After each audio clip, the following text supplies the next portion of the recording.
Майкл Хатчинсон вышел на сцену среди еще одних звезд сетевой компании.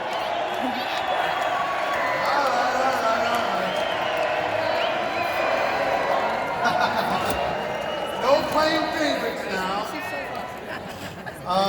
So, gentlemen, I appreciate you taking the time to be up here and kind of giving a corporate perspective. Don't normally do this, so it's kind of interesting. I think they might find it interesting to see what's really in your minds and what your kind of insight is moving forward. So I want to ask a question of each of you, and have you each answer the same question if you like, and we'll see if any duplications happen inside of this. But Brian, let's start with you on in your career in network marketing.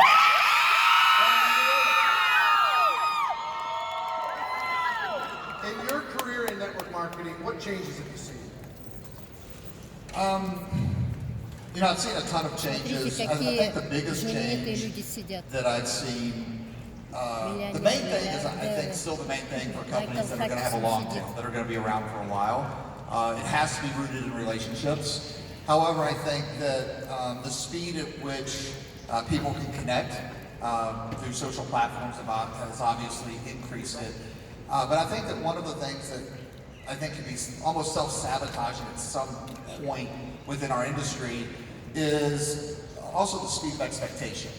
When I got involved 27 years ago in the industry, it wasn't, you know, the expectation of generating $10,000, $20,000, $30,000 a month in 4 months or $100,000 a month in 6 months. You know, and I think that the internet has accelerated people's perception, not the reality of what someone has had to go through to get there. So I would think that one of the biggest things I think has shifted is leadership teaching real expectation, or as you were talking about yesterday, the leadership gap. Yes. I think that's a big component that can make you or break you as you're developing an organization or a community. And as you mentioned yesterday, we had a CEO summit or corporate mastermind event at our home with 30 or 40 executives kind of talking about how we can do better. That was the first one. It was very interesting to be able to have that conversation together. But same question for you, Michael. What changed in the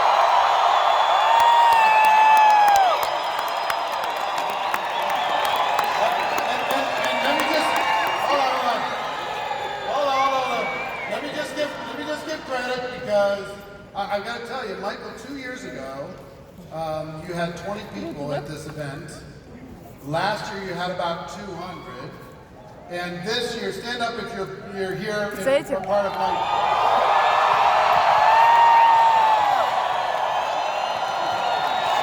В прошлом, 2 года назад, было всего 20 человек, а в этом году гораздо больше. Больше 1000. All right. We're happy you're all here. Congratulations, that's some pretty accelerated growth. But Michael, what changes have you seen? So you and I grew up with Jim Rohn. Yep. Jim Rohn always said to attract others, you have to be attractive. And so what I see, the biggest change is transparency. The best way to be attractive to others is to be honest, to be straightforward, and to be transparent. That's the number one change that I see. And secondly, the business has always been about leadership development, and mentoring. And for me, it was trying to find out what was the right product, what was the compelling product that you were willing to put your name and reputation behind. And so the biggest change is just that need for training, leadership development, mentoring, which is why we're here. To soak up your brilliance and to leverage the references and experiences of this amazing group of leaders. Yeah, so thank happy you. to have you. It's our pleasure. Armand.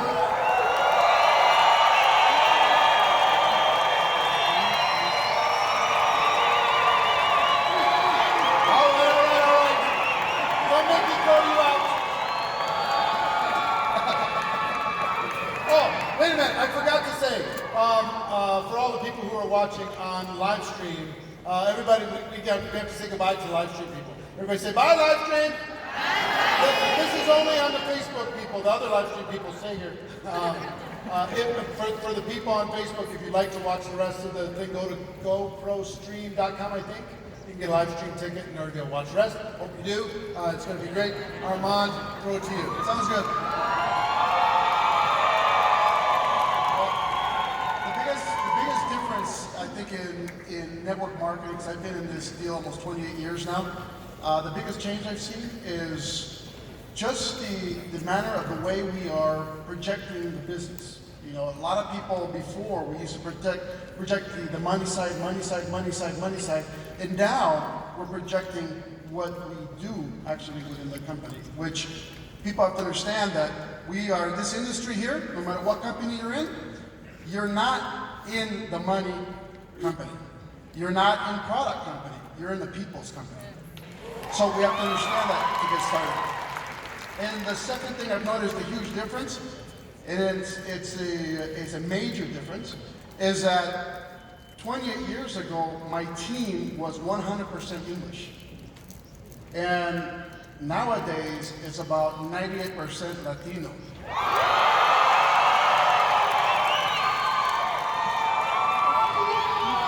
Si eres Latino, digan yo!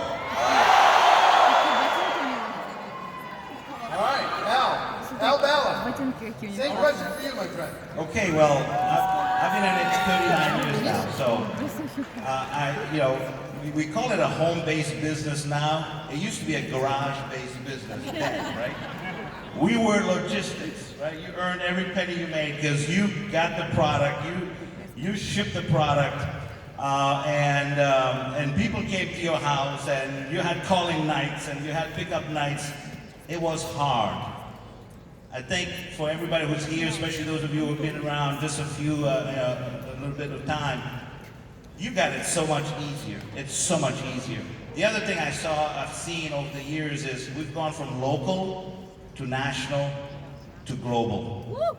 If I wanted to do national back then, I had to ship it in a bus because there was no UPS, there was no FedEx, there was nothing like that. So I think all those things have made it easier. Technology has made it easier. The reams of computer paper, the Tandy computer with a flop disk, or whatever, now you got it all instantaneous. So for me, it's all come to a place where I really believe we have not yet scratched the scratch on the scratch of what this industry can do because of what we have today that we didn't have back then. So it's an exciting time to be in network marketing, that's for sure. Mark Wilson. You know, for me, I think, hey, look at that, I've got a crowd. For me, I think the biggest thing is we're entering into what I call a transformational era where everybody's worried about their transformation and how that impacts them in their lives. And this mixed with millennials and the new millennial attitude, which we love, because they think outside the box. And they're a little crazy, and they're not traditional, the way we used to think of the business. So I think it makes us rewrite the way we interact with our field, the way we do business, the way we offer our services to them in a whole new, young, fresh, vibrant way. How many people here in the room are under 35? Pretty good. Pretty good. All right, Justin.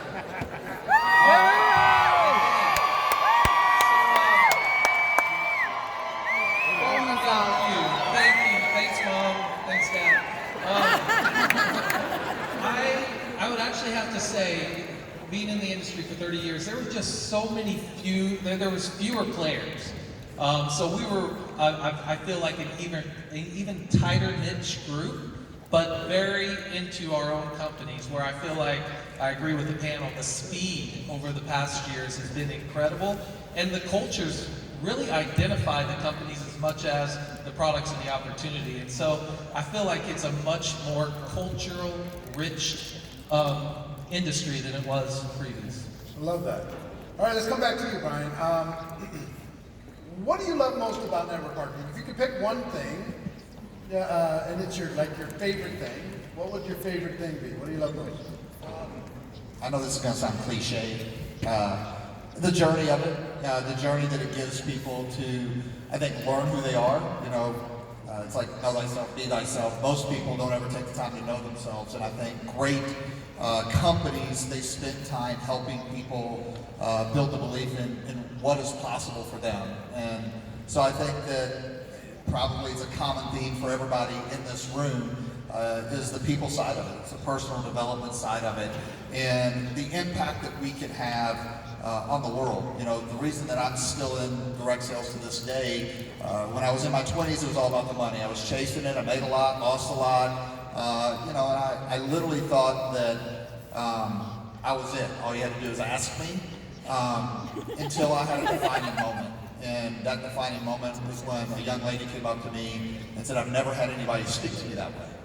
And I just remember the weight of that conversation with her, because at a young age, I was saying the right things, but inside I wasn't internalizing the power of words and the power that we can have on someone else's life, just by giving them hope, giving them a new level of awareness. And that's what this is. This is a platform. And doesn't matter what company you're in, there's a million incredible, great ways to make $1 million. But for me, it was about the fulfillment that you can get by helping shift the course of someone's life and the ripple effect that that can leave in the world.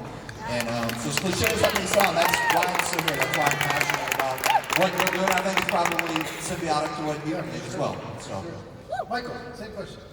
So I'd say, similar to Brian, that the meaningful work, it's a struggle to be a business owner. It's the hardest thing that I've ever done. The struggle's real, and you have to communicate that it is real, and it's hard. But the rewards are also real.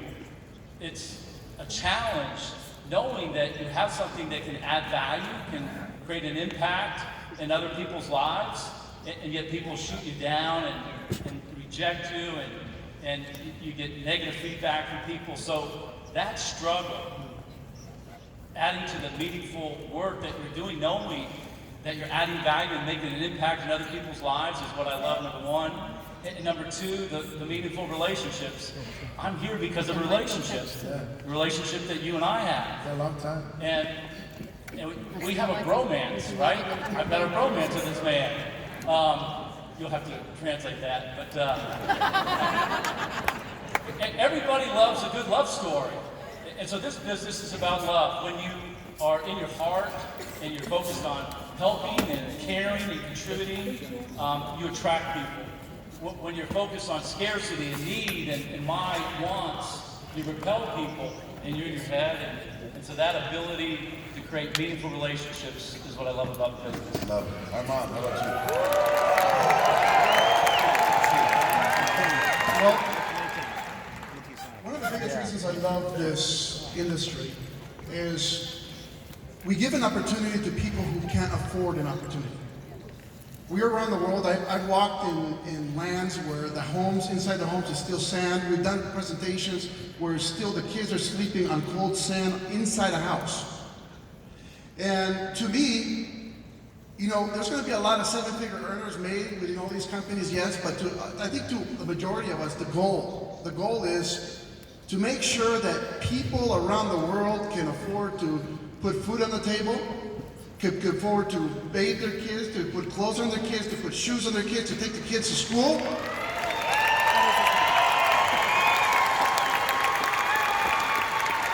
And, you know, to me, you have no idea how many people, when I fly to Peru, when I fly to Colombia, or when I fly to Mexico, when I fly, you know, all over Latin America, when I fly to Africa, when I fly, you know, all over the world, you have no idea how many people this industry has touched and given an opportunity for them to feed their kids and not worry where money will come from.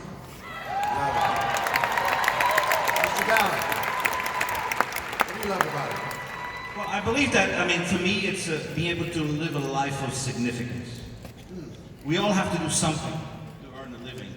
It's when you go to bed at night and you know that what you did today is going to really have an impact. And sometimes it's not just an impact to that person, but it's multi-generational. You change generations.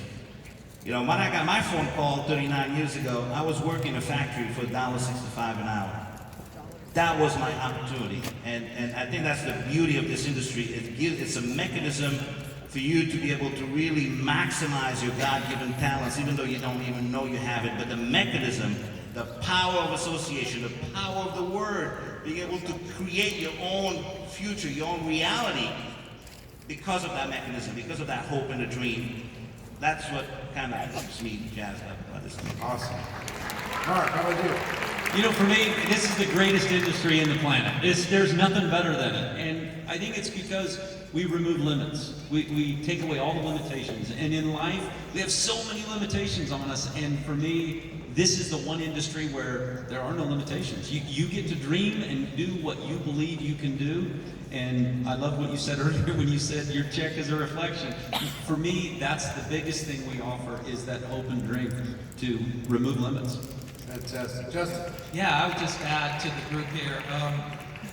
There's nothing like this room, right? We have a room full of very like-minded individuals. And in today's world, everything's being pushed to limit the ability for us to build relationships. It's becoming easier and faster. But when you walked into this room, did you not feel pretty good? Yes. That good. You felt that good. That is what I'm talking about.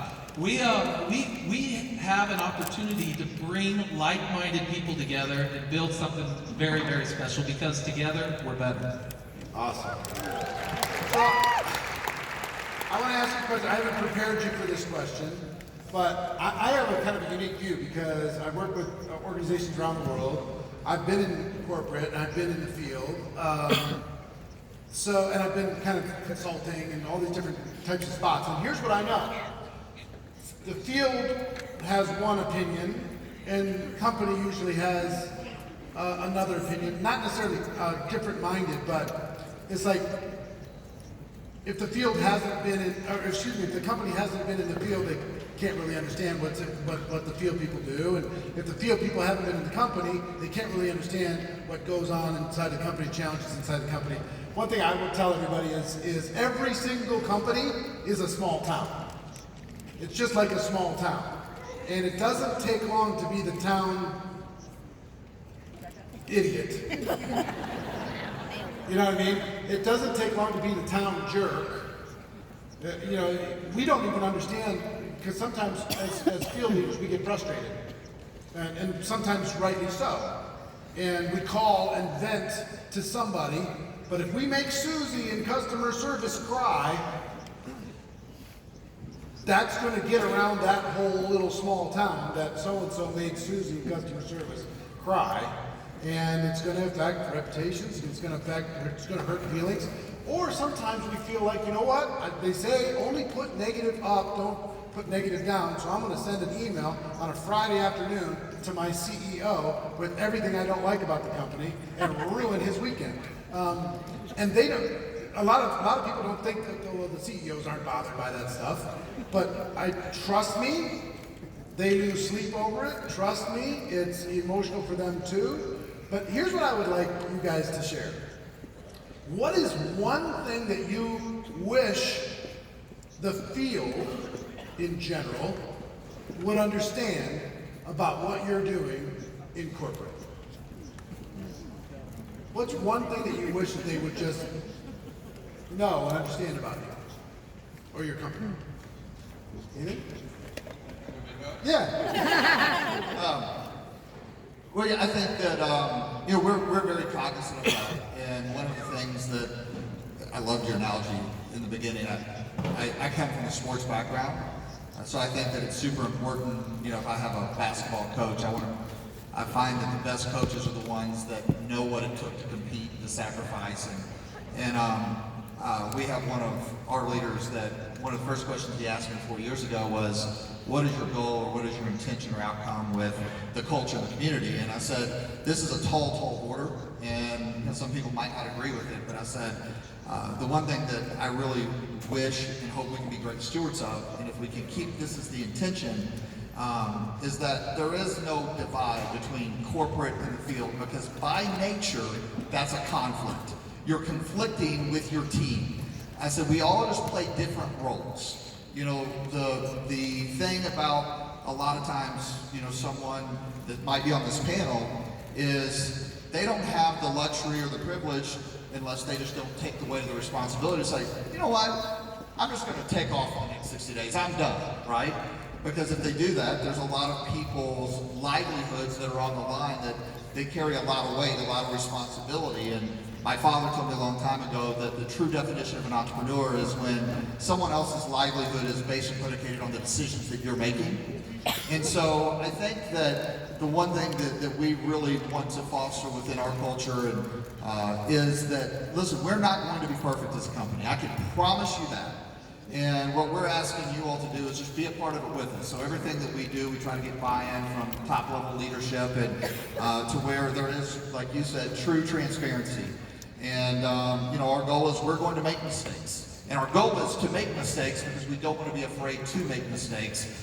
And we just don't want to make the same mistake twice. We want to constantly get better. And so I think that that would probably be the message that I would send to everyone in the room is have an ownership awareness. You know, it's not the company, it's your company.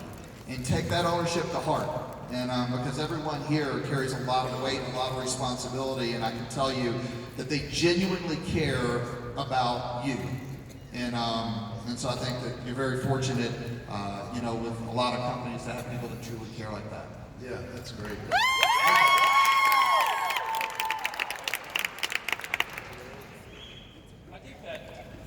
Everything that we do in corporate is to make what you have attractive and to protect you. So we operate from mutual trust and respect. And so I use this metaphor that we're both mamas and papas. We have to love each other. We have to love our field. We have to love those people that send us the emails at 5 o'clock on a Friday afternoon. We have to love on everybody.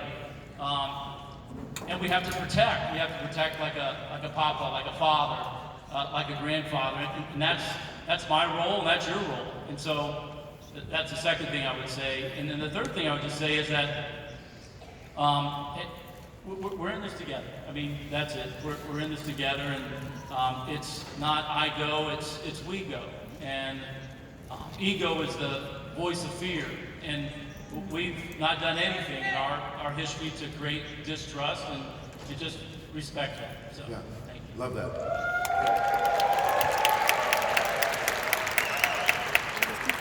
Well, let me just first begin by saying that when I was on the field, as a top earner of many companies, one of the things that I noticed was it was a very easy life. It was a life where I could go recruit, be on the beach, recruit, be at a party, recruit, be somewhere else, working, doing meetings. That's fantastic. Corporate-wise, now, we are like 24/7 grinding every night, and I bet you every single person in this panel right now, they don't sleep as much as, I sleep 3 hours a day, but we're lucky.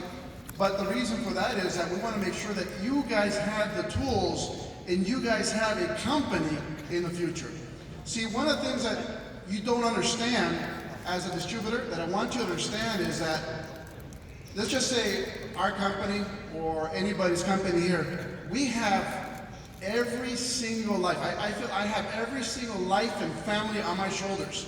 And if I fail millions of, or well actually thousands and thousands of people and people they can serve. So we stay up every single night making sure that every error is fixed, everything is that, and we do get the calls. But guess what?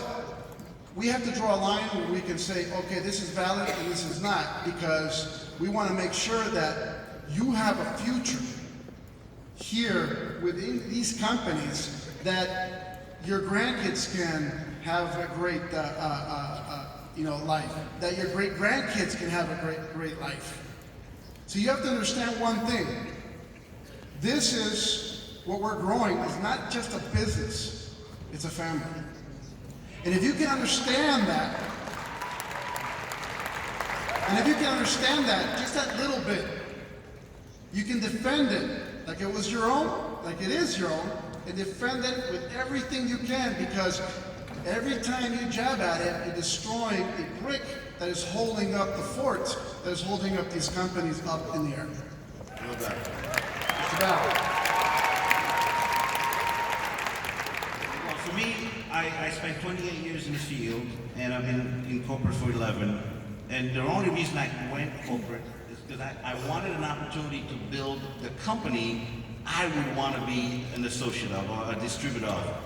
And so to answer your question, the one thing I would want the field to know is that we are here to really protect your legacy, which means at times we have to make the tough decisions, the tough love, the mama, papa love you were talking about, but we need to do that in order to protect your legacy. Because you don't have to, look around too much to figure out that when people have not done that, they've destroyed the legacy. And sometimes they've done it trying to be nice to you, but in being nice to you, they actually undermined your future and the future of your future generations. So if there was one thing I want the field to know is that we're here to protect that legacy. Even at times, it's not going to be the kind of things you want to hear, but at the end of the day, it's what's going to make it work. And eventually, one day, you will thank us for those decisions we made, because that's what we had to do in order to make sure that this thing would stay along, it would stay around for a long time. Excellent. Mark. Well, our number one job is to earn your trust and then keep it. And I think in so doing, my advice to you would be with your company, don't jump to conclusions, don't start judging until you have all the facts, and make sure you get those and that you go direct, because sometimes we can write terrible stories and we can create all kinds of scenarios in our mind that find out that when we really get down to the facts, that isn't the situation, and it can damage your career, it can damage your team, and we need to be careful about that, especially as leaders. Leaders in your company, you need to be careful to make sure that you first have that trust of the field and that you use that and respect it with caution, because as you do that, everyone's looking to you as you become a great leader and you're under that microscope with them. And most of the time you'll find the company is not intentionally doing anything to harm you. They really are trying to do the best thing that they think is right at that moment. And when you find that out, it'll change everything for you. So just don't jump to those conclusions, and love them the way they want to love you. Love that. Justin. Yeah, just we'll add on to what you've already heard, but I've worked with some great companies, and I've worked with a company that's been around for 60 plus years now, and when you've been around that long as a company, you've ran into situations where there's been an erosion of trust. And the hardest thing for me was when you were trying to do the right thing, but the field sometimes looked at it as a takeaway, if you will. And in all honesty, that's where I think the most important piece is to separate, is that as a company, we're working our best to make sure that we're making the right decisions. Do we always make the right decision? No, sometimes we make the wrong decision, but we learn from it. And I think the one thing that I've learned is to really keep your field engaged and involved every step of the way. And we do our best to do that and continue to do that to make sure that when those decisions are made, there's an understanding. I think the worst decision is a decision that's made and communicated very poorly. It's very important to make sure that you're in step with your field leadership, and I think that's probably the one thing I just want to make people understand, that it's for the good. And in the regulatory environment that we live in right now, I know a lot of those conversations that are happening behind the scenes and decisions being made, people are thinking that it's not in the right direction, but in actuality what's happening right now is going to make us stronger, it's going to make us better, and I feel like it's good for everyone. The reason, and give a round of applause.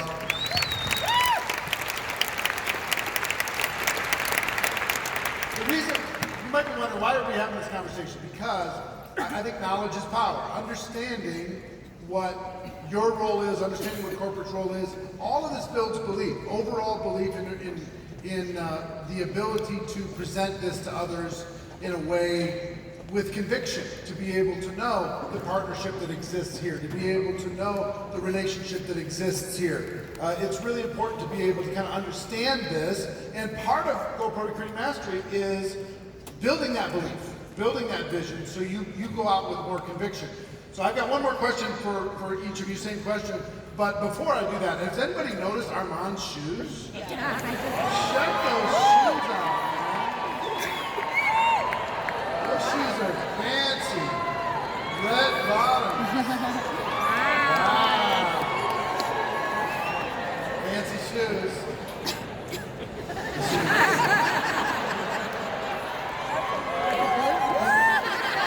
And look at Brian's shoes. Brian's are like,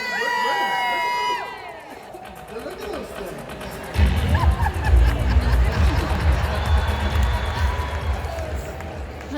All right. One more question. We'll start here.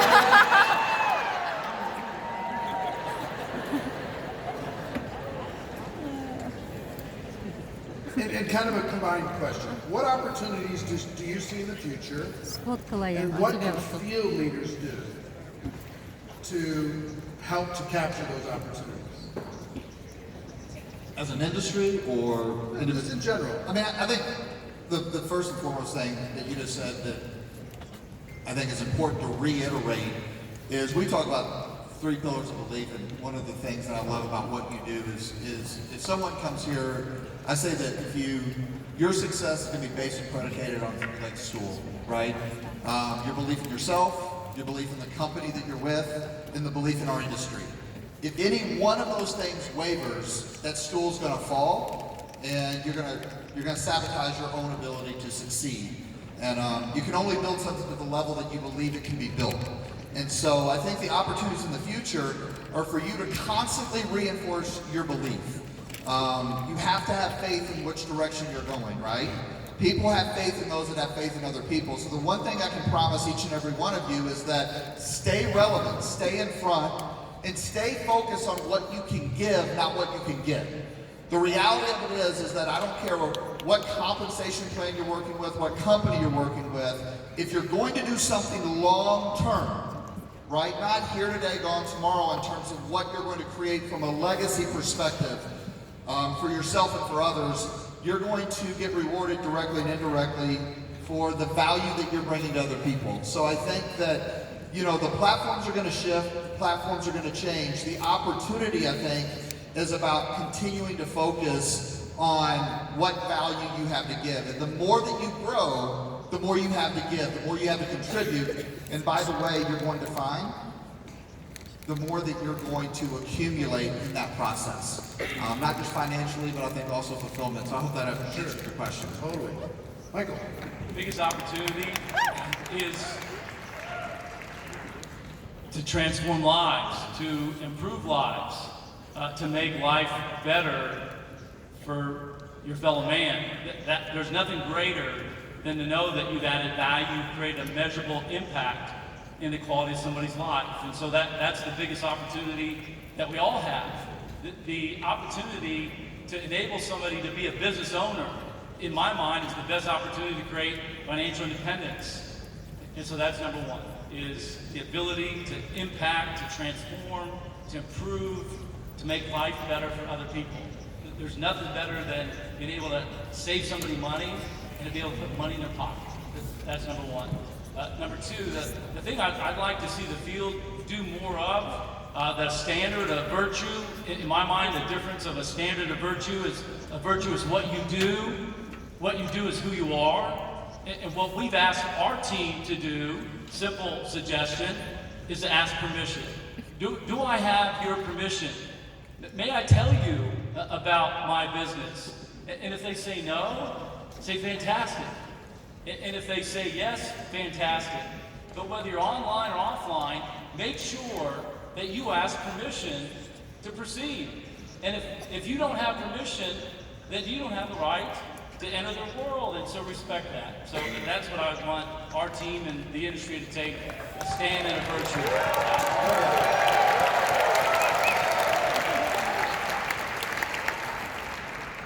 Well, one thing that I see is that there's a lot of people that are hungry. And I'm not talking about just hungry to do something, but actually hungry, like they need to eat around the world. And to be honest with you, this opportunity gives you the best the best opportunity to show somebody how to fish instead of handing them fishes. For example, here's one of the deals that that people have told me. He goes, Armand, you've made so much money. Okay, why not just hand a couple $1 million to this organization so they can feed all these kids in Africa, or they can feed all these kids in Latin America? Well, here's the deal, my friends.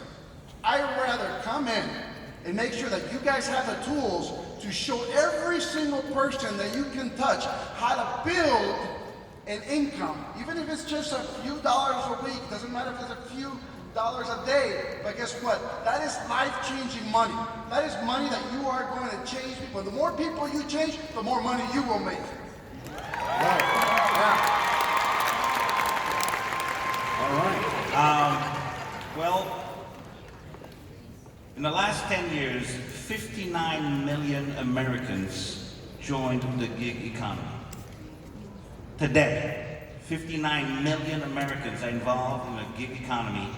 That's 40% of working Americans are involved in some kind of gig. There's no, and it's kind of clear why. They're not making enough money, they're not living a life of significance, and they're not having the experiences that we provide in our industry. In the next 5 years, and this is just from studies that are being made by scholars, this is a scholarly research paper that's done. In the next 5 years, another 40%, that's over 100 million Americans. We're talking, and I know this is an international group, and I think you can expand that to any country in the world. 100 million Americans, one of the richest countries in the world, 100 million Americans are going to be involved in some kind of a gig. For how much? $500 to $1,500. Not millions, not six-figure. They want $500 to $1,500 a month